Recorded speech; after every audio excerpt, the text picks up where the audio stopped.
마태하 4장 7절에서 18절까지 하겠습니다. 4장 7절로 18절까지 읽겠습니다.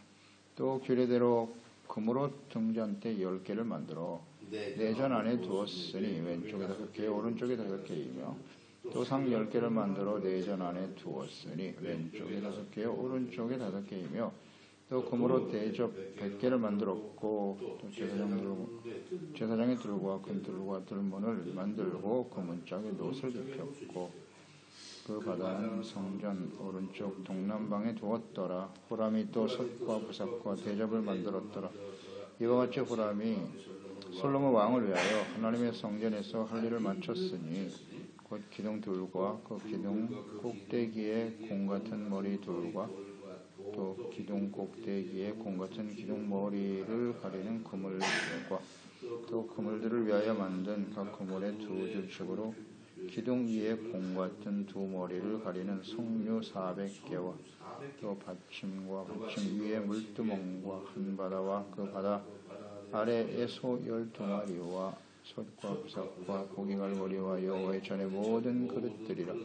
후람의 아버지가 솔로몬 왕을 위하여 빛나는 놋으로 만들 때에 황해단 평지에서 숫꽃과 세레다 사이에 진흙에 그것들을 부어내었더라. 이와 같이 솔로몬이 이 모든 기구를 매우 많이 만들었으므로 그 논무게를 능히 측량할 수 없었더라.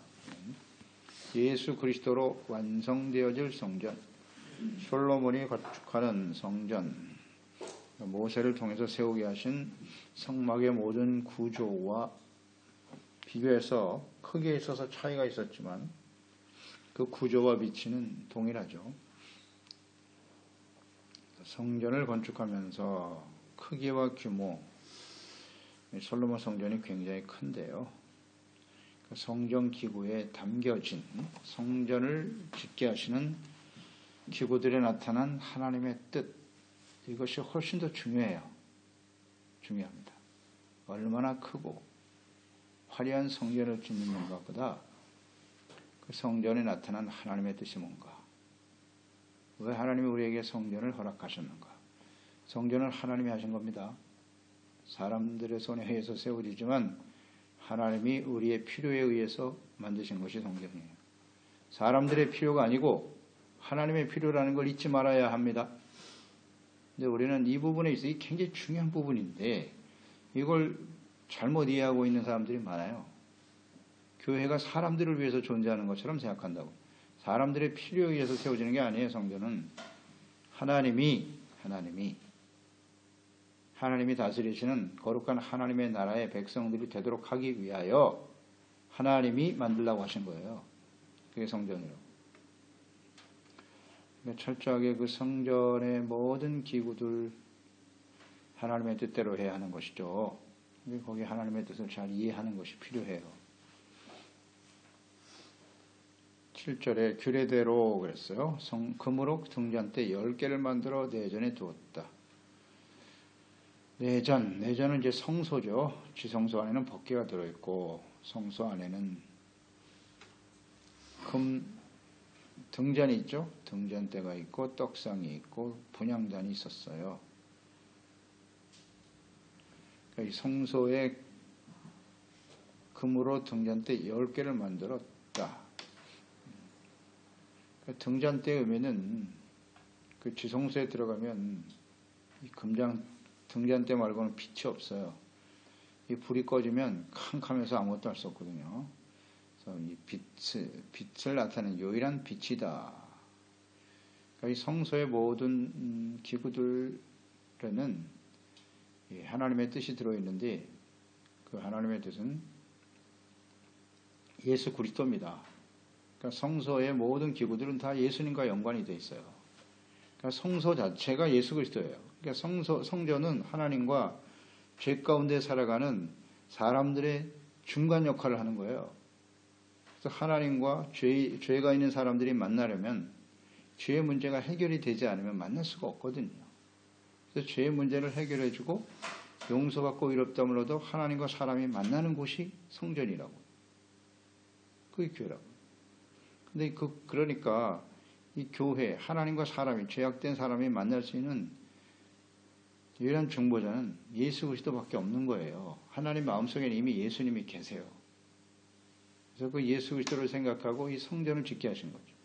그러니까 이 성전 안에는 예수님이 들어있어요. 잘 나타나 있습니다. 그래서 성전을 이제 다 헐어버려라. 내가 3일 만에 다시 세우리라. 예수님이 오셔서 모든 죄의 문제를 해결하고 하나님과의 사이를 이어주는 중보자가 되셨다.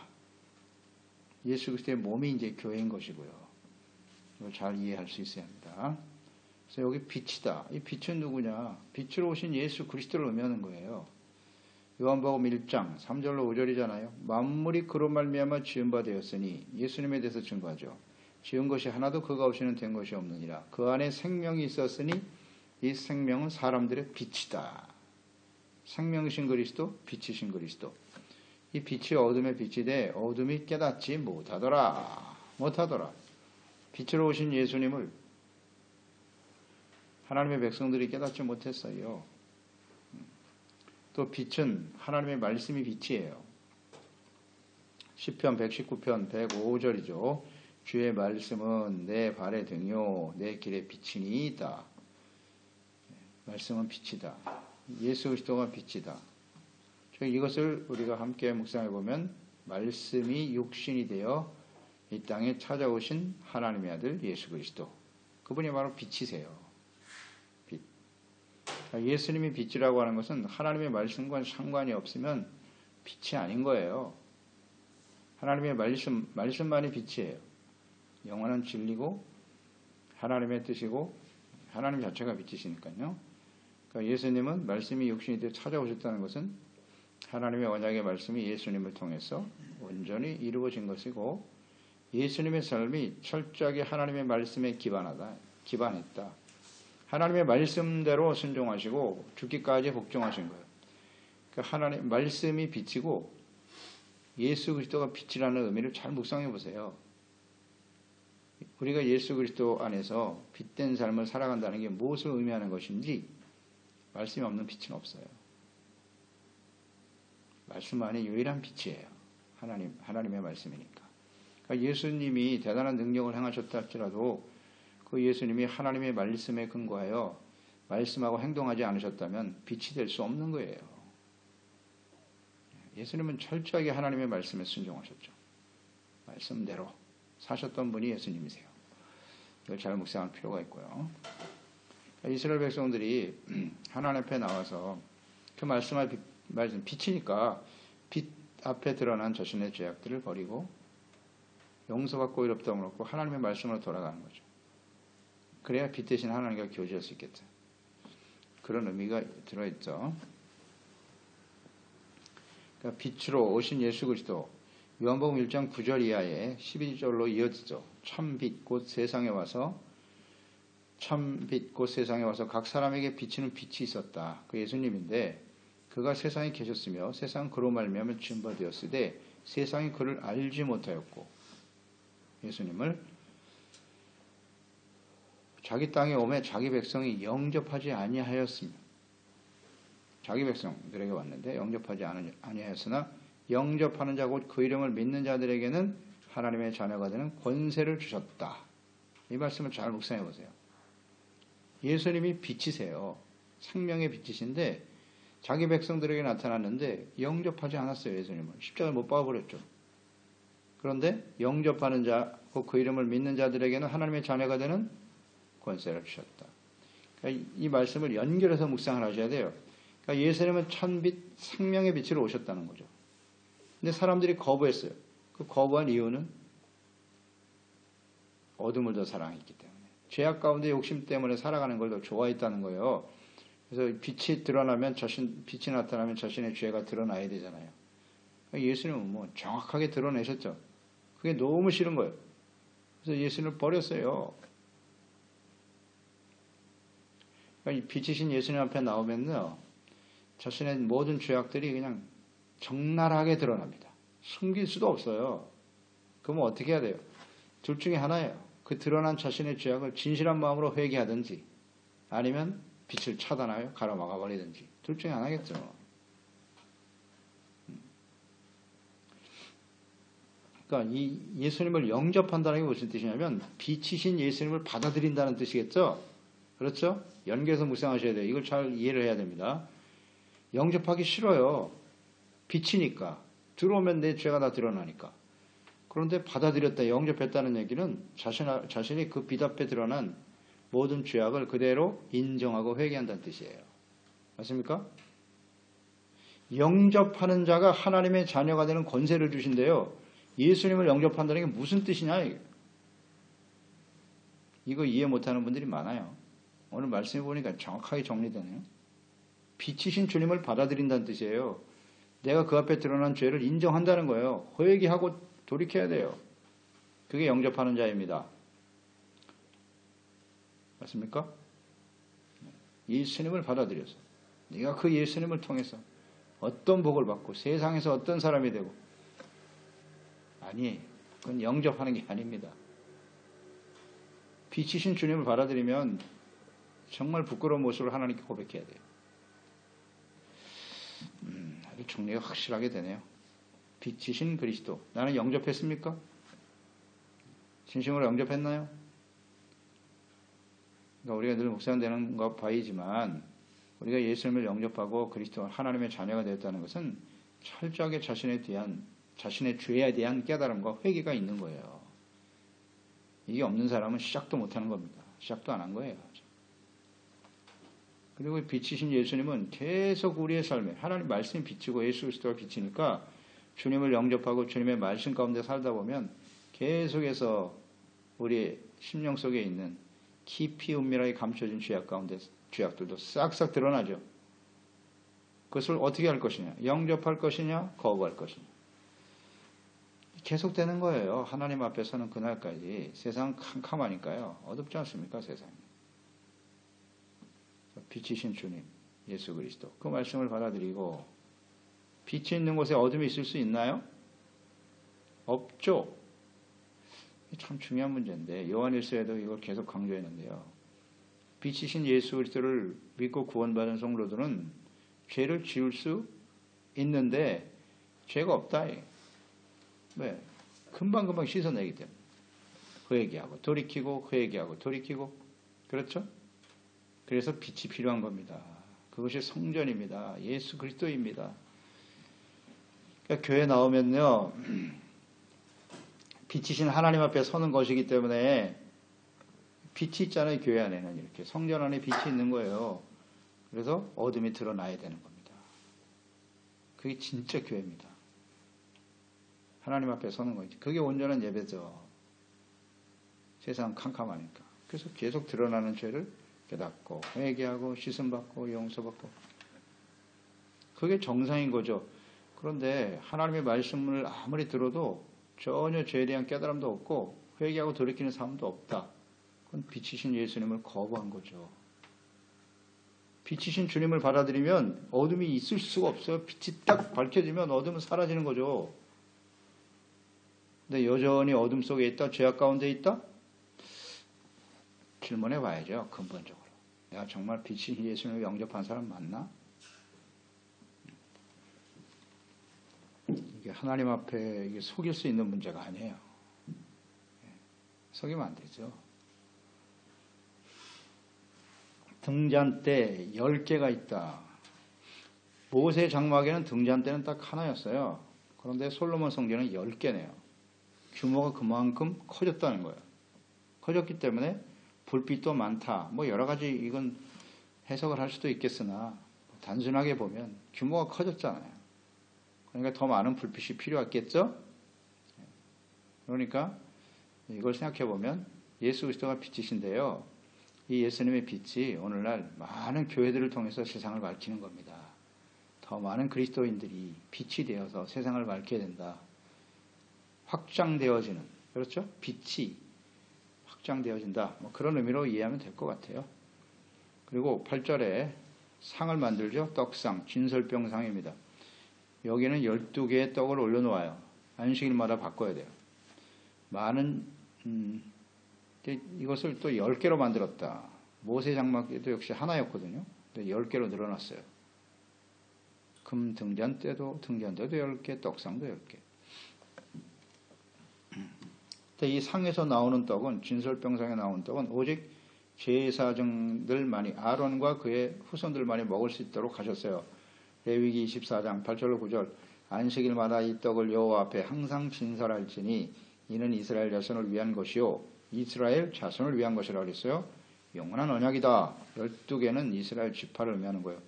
이 떡은 아론과 그의 자손들에게 돌리고, 아론과 그의 자손, 그들은 그것을 거룩한 곳에서 먹을지니 이는 여호와의 화제 중 그에게 돌리는 것으로서 지극히 거룩함이니라. 이는 영원한 규례니라. 제사장들만이 거룩한 곳 성전에서 가지고 나가면 안 돼요. 성소에서 먹으라는 뜻은 무슨 뜻이겠어요? 하나님의 성소에서 주님을 섬기는 일에 필요한 양식을 삼아라. 그런 뜻이겠죠? 하나님의 성소에서 제사장들이 자신의 일을 하면서 필요한 양식을 삼으라는 거예요. 다른 데서 가져오지도 말고 오직 그 떡상에서 나온 떡을 먹고 그것으로 힘을 얻어 주님을 섬겨라. 그런 뜻이겠죠? 가지고 나가서도 안 됩니다. 오직 하나님을 섬기는 일에. 이렇게 묵상이 되고요. 이 떡상이 10개나 됐다. 역시 규모가 커졌죠. 제사장들도 굉장히 많아졌고요. 성전이 커진 만큼. 그러니까 떡상이 10개가 필요했다. 이렇게 묵상하면 될 거예요. 그런데 이 떡도 역시 빛과 같이 예수 그리스도를 예표하고 있다. 예수님이 생명의 떡이시다. 요한복음 6장 33절. 하나님의 떡은 하늘에서 내려 세상에 생명을 주는 것이다. 35절에 예수께서 이르시되 나는 생명의 떡이다. 내게 오는 자는 결코 줄이지 아니할 터이요 나를 믿는 자는 영원히 목마르지 않을 것이다. 48절에도 내가 곧 생명의 떡이니라 말씀하셨고, 이 떡을 먹는 사람은 영생을 얻게 된다. 내가 줄 떡은 곧 세상의 생명을 위한 내 살이다. 자신의 몸을 십자가에 내어주셨죠. 그걸 떡이라고 표현하셨고 살이라고 표현하셨고 그렇습니다. 이 예수님, 이 떡은 예수 그리스도의 몸이에요. 십자가에 내어주신 주님의 몸. 이것을 먹는 자는 생명을 얻는다. 그러니까 예수님을 통해서 다 완성되는 거예요. 이게 성전 안에 있었던 그 모든 기구들이 나타난 하나님의 뜻이 예수님을 통해서 완성되는 거예요. 유대인들은 이걸 왜 이해를 못하죠? 이렇게 정확한데 하나님의 뜻이 아직도 성소에서, 그러니까 우리가 지난 시간 묵상했듯이 하나님의 성소가 사라지고 거기 모리아산에 지금 우상의 제단이 서 있는데 그것을 허물고 유대인들이 말하는 이 옛날 모습의 성전을 다시 세우겠다. 이런 모습의 성전을 세울 거 아닙니까? 그 성전을 세운다고 해서 거기 하나님이 계실까요? 참 안타까운 일이에요. 세워질 필요가 없어요. 그런 성전은요. 예수 그리스도예요. 예수 그리스도가 성전이신 거예요. 예수님을 통해서만 우리는 이제 구원받고 하나님 앞에 서게 되는 거예요. 그러니까 우리 교회가 예수 그리스도의 몸이라는 걸 잊지 말고요. 예수 그리스도가 없는 교회는 교회가 아닌 거예요. 예수 그리스도의 말씀에, 복음의 말씀에 순종하고 따르는 교회가 아니라면 그건 교회가 될 수 없어요. 하나님 거기 안 계셔요. 안 계셔요. 사람들이 주인으로 타고 말이죠. 사람들의 뜻에 의해서 좌지우지되는 그런 건 교회가 아니에요. 오직 예수 그리스도, 예수님의 십자가, 하나님의 진리의 말씀, 이걸 모르네요. 예수님의 그리스도요, 하나님의 아들이심을, 빛이신 주님을 받아들여야죠. 예수님만이 우리의 생명이시다. 이걸 믿고 따르는 교회가 진짜 성전이겠죠. 9절에 또 제사장의 뜰과 큰 뜰과 뜰문을 만들고 그 문짝에 노를 입혔다. 거기 문이 있죠. 제사장들 뜰. 그 문에 노를 입혔다. 이 노도 우리가 묵상됐죠. 예수 그리스도. 계시록 1장에 나타나 있는 예수 그리스도의 모습이라고 볼 수 있고요. 그건 또 심판을 의미하는 것이기도 하다 그랬죠. 그러니까 예수 그리스도만이 하나님께로 나갈 수 있는 유일한 길이란, 문이란 뜻이에요. 문이 되신 그리스도. 하나님께 나갈 수 있는 문은 예수님밖에 없어요. 그 문 위에 다른 곳으로 가면 다 심판입니다. 그런 의미겠죠. 예수님만의 유일한 생명의 구원에 하나님께 나갈 수 있는 길이에요. 문이에요. 11절에 보면 후람이 또 솥과 부삽, 대접을 만들었고 이와 같이 후람이 솔로몬 왕을 위하여 하나님의 성전에서 할 일을 마쳤다. 저는 이 말씀 묵상하면서 이게 계속 걸려요. 솔로몬 왕을 위하여가 걸려요. 계속 솔로몬 왕을 위하여. 강조하네요. 또 후람은 누구를 위해서 일했다? 솔로몬 왕을 위해서 일했다. 그래서 과거 모세가 성막을 지을 때를 한번 다시 묵상하고 찾아봤어요. 모세, 오홀리압과 부살렐이죠. 이 역할을 지금 이 후람이 했던 일을 과거에는 오홀리압과 부살렐이 했어요. 근데 찾아보니까 그들은 모세를 위하여 일했다는 것을 찾아볼 수 없어요. 그들은 모세를 위해서 한 것이 아니라 하나님을 위해서 한 것이죠. 이 차이가 있더라고요. 차이가. 그러니까 우리가 솔로몬 성전 처음 시작할 때 후람이 내려올 때부터 문제가 있었어요. 후람은 단지파 여인의 엄마, 후손인 엄마와 두로 사람 아버지 사이에서 태어났다. 당시에 이방인들과 섞여 결혼하는 문화가 있었다. 이런 것도 묵상해봤죠. 그것이 나중에 솔로몬의 부패와 타락으로 이어지고 이것을 묵상해봤는데 이 후람 역시 솔로몬을 위해서 일했네요. 자, 이런 부분을 우리가 잘 묵상해야 됩니다. 우리가 하나님의 성전에서 주님을 섬길 때 누구를 위해서? 하나님을 위해서 해야 돼요. 목사를 위해서 하는 것도 아니고요. 사람들에게 잘 보이기 위해서 하는 것도 아니고요. 하나님을 위해서 해야 합니다. 그렇게 하고 있나요? 우리의 초점이 어디에 맞춰져 있어야 하는가? 고린도전서 10장 31절 그런즉 너희가 먹든지 마시든지 무엇을 하든지 다 하나님의 영광을 위해서 하라. 골로새 3장 17절 또 무엇을 하든지 말에나 일에나 다 주 예수의 이름으로 하고 그를 힘입어 하나님 아버지께 감사하라. 감사와 영광을 하나님께 돌려야죠. 누구를 위하여는 대단히 중요해요. 누구를 위하여? 나는 누구를 위해서 일하고 있는가? 누구를 위해서 그리스도 몸된 교회와 교회로서 봉사하고 섬기고 있는가? 하나님을 위해서입니다. 하나님을 위해서. 주님의 영광을 위해서 해야 해요. 그렇지 못한 사람들이 매우 많죠. 동기가 불순하기 때문에 그게 지속적이지 못하겠죠. 하나님을 위해서 하는 사람은 변하지 않아요. 언제나 하나님은 영원하신 분이니까 또 하나님의 은혜에 감사하는 마음으로 주님을 섬기기 때문에 이건 절대로 변하지 않아요. 근데 언제부턴가 봉사하고 섬기는 것이 시들해지고 의미가 없어지고 그 이유가 뭘까? 동기가 바르지 못하다는 거예요. 자기 자신을 위해서 하는 사람도 꽤 많고요. 사람들에게 인정받기 위해서 하는 사람도 꽤 많고요. 그거 다 중단됩니다. 다 중단돼요. 사람들이 인정해 주지 않으면 끝나버리겠죠. 자기의 만족이 없으면 내가 이렇게 열심히 일했는데 뭐 하나님이 나에게 해주시는 게 별로 없네. 끝나겠죠. 여기서. 다 중단되는 거예요. 주님을 위해서 해야죠. 하나님을 위해서. 그게 바로 교회입니다. 그게 진짜 교회죠. 하나님을 위해서 헌신하는 사람들이 모여있는 곳이 교회입니다. 근데 그게 순수하지 못하잖아요. 그러니까 이런 걸 빨리 우리는 정리해야 돼. 근본으로 돌아가야 되는 거예요. 본질로 돌아가야죠. 교회를 왜 주셨는가? 이 교회가 없으면 우리가 어떻게 살겠어요? 이 죄 많은 세상 속에서. 그렇지 않습니까? 눈만 뜨면 보는 게 죄고 듣는 게 죄인데 얼마나 더러워집니까? 우리의 심령이. 그러니 교회에서 주님을 섬기는 일이 없다면 이거 어떻게 하겠어요? 물론 개인적으로 하나님 말씀 묵상하고 기도할 수 있겠으나 교회가 왜 중요한지를 알아야죠. 왜 필요한지. 17절에 보면 왕이 요단 평지에 숲고 스레다 사이에 뒤늘게 그것을 부어내었다. 돛 같은 것을 만들어내려면 틀이 필요할 텐데 아마 진흙 그것을 받아들여 형상으로 지을 수 있는 만들 수 있는 진흙, 가마 뭐 이런 것들이 수곡과 스레다에 많이 있었던 것 같아요. 그래서 그곳에서 돛을 재련하기 좋은 지역에서 만들었다는 것을 보게 되고요. 18절에 보면 이와 같이 솔로몬이 모든 기구를 매우 많이 만들었다. 그 돛 무게를 능히 측량할 수 없었다. 아주 많은 양의 성전 제사에 필요한 기구들을 만들었다는 얘기거든요. 이것을 묵상해 보면 많이 만들었다. 많이 제작했다. 이것을 묵상하면 이런 것 같아요. 아무리 많이 만들어 놓았다고 해도 다른 용도로 쓰면 안 돼요. 그것은 오직 하나님께 제사 드리고 예배 드리는 곳에만 써야 돼요. 그렇죠? 많이 만들었다. 그 왜 많이 만들어 놨겠어요?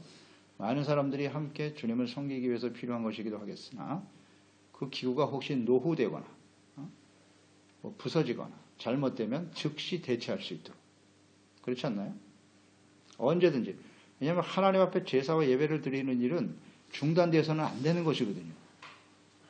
기구가 없어서 못합니다. 이런 일이 있어서는 안 된다는 거예요. 제사와 예배를 드린다는 것은 항상 준비되어지는, 많이 만들어서 제사가 끊어지지 않도록 하는 것이지, 내가 이렇게 하나님 앞에 많은 것을 만들어 놓았으니 하나님이 복을 주실 거예요. 그런 뜻이 아니라는 거예요. 언제든지 이런 기구들을 통해서 제사가 끊어지지 않고 계속 이어져야 한다는 거예요. 그런 의미로 이해하는 게 좋아요. 내가 많은 것을 하나님 앞에 드리고 준비했으니까 이제 한동안은 쉬어도 되겠지. 더 이상 안 만들어도 되겠지. 이런 뜻이 아닌 거예요. 계속 이어져야 돼. 계속. 계속의 의미가 훨씬 강합니다. 제사와 예배가 끊어지면 안 됩니다. 안 돼요. 또 다른 용도로 쓰면 안 되고요. 하나님 우리에게 많은 재물을 주시고 노릇을 이렇게 수없이 많이 만들었다는 건 솔로몬이 복을 받았다는 거 아닙니까? 그렇죠? 많은 것을 만들 수 있는 능력을 주셨다는 거죠. 그것을 우리가 어떻게 사용할 것이냐. 오직 예배와 주님을 섬기는 일에, 하나님을 섬기는 일이 끊어지지 않도록 계속해 나가는 거예요. 이런 의미로 주님을 섬기는 사람들이 되어야 되겠죠. 그렇게 교회를 섬기고 하나님을 섬기는 사람들이, 하나님을 기쁘시게 하는 사람들이 될 수 있을 거예요. 기도하겠습니다. 하나님 아버지, 오늘도 솔로몬 성전이 세워지는 과정을 묵상합니다. 성전이 세워진다고 하는 것은 무슨 자신의 업적을 자랑하기 위함도 아니고요. 하나님의 필요에 의해서, 하나님이 죄악된 사람들과 만나서 함께 하시기 위해서는 반드시 성전이 필요하다는 것 아니겠어요? 거기서 제사와 예배를 통해서 백성들이 죄를 깨닫고 회개하고 용서받을 때 비로소 하나님과 거기서 만나는 겁니다. 하나님이 함께 하시고 주님이 다스리시는 하나님의 나라를 세워가기 위해서 성전이 필요한 것이 있죠. 그런 거로 그것은 하나님의 말씀과 뜻대로 세워져야 한다는 것 다시 한번 묵상해 보고요. 하나님 그 기구들을 만드는 모든 재료들 속에도 하나님의 뜻이 들어있다. 그 뜻은 곧 예수 그리스도이십니다. 예수님을 통해서 이것은 하나의 그림자고 모형일 뿐이죠. 예수님을 보내주셔서 성소에 나타난 하나님의 뜻을 완벽하게 이루셨어요. 우리는 이제 오직 예수님을 통해서만 하나님께 나아갈 수 있고 용서받고 의롭다함을 얻을 수 있고 하나님과 함께 살아가는 삶이 될 수 있다는 거 잊지 말고요. 오늘 예수 그리스도가 우리 교회, 우리 인생의 언제나 중심이 되어야 합니다. 머리이신 그리스도의 말씀에 순종하는 빛된 삶을 통해서 이 땅의 어둠에 속한 많은 영혼들이 예수 그리스도의 생명과 구원의 빛으로 나올 수 있도록 저희들을 사용하시고 인도하여 주옵소서. 예수님의 이름으로 기도드리옵나이다. 아멘.